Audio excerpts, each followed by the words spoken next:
my ex-boyfriend Salman Khan not leaving me alone in 2025.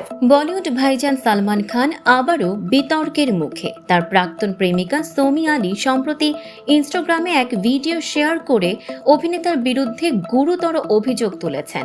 সোমির দাবি 2025 সালেও সালমান তাকে হুমকি ও হেনস্থা করে চলেছেন। ভিডিওতে সোমি আলী বলেন, সালমান খান আমার পিছু ছাড়ছেন না, অচেনা নম্বর থেকেও ফোন করে হুমকি দিচ্ছেন। তিনি অভিযোগ করেন, সালমান শুধু তাকে ভয় দেখাচ্ছেন না, বরং বলিউড ইন্ডাস্ট্রিতে তাকে বয়কটও করেছেন। এমনকি তার বন্ধুরাও এখন তার থেকে দূরে সরে গেছেন। সোমির মতে সালমান এখনও তার জীবনকে অস্থির করে তুলেছেন। তার এনজিও নো মোর টিয়ার্স, যা নারী নির্যাতনের বিরুদ্ধে কাজ করে, সেটিকেও অপমান করার চেষ্টা চলছে।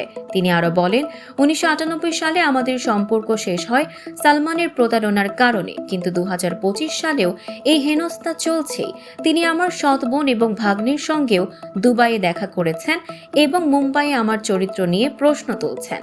বলিউডে সালমান ও সোমির সম্পর্কের কথা একসময় খোলামেলাভাবে প্রচারিত হয়েছিল, কিন্তু সময়ের সঙ্গে সেই প্রেম এখন অভিযোগ আর হুমকির যুদ্ধক্ষেত্রে পরিণত হয়েছে।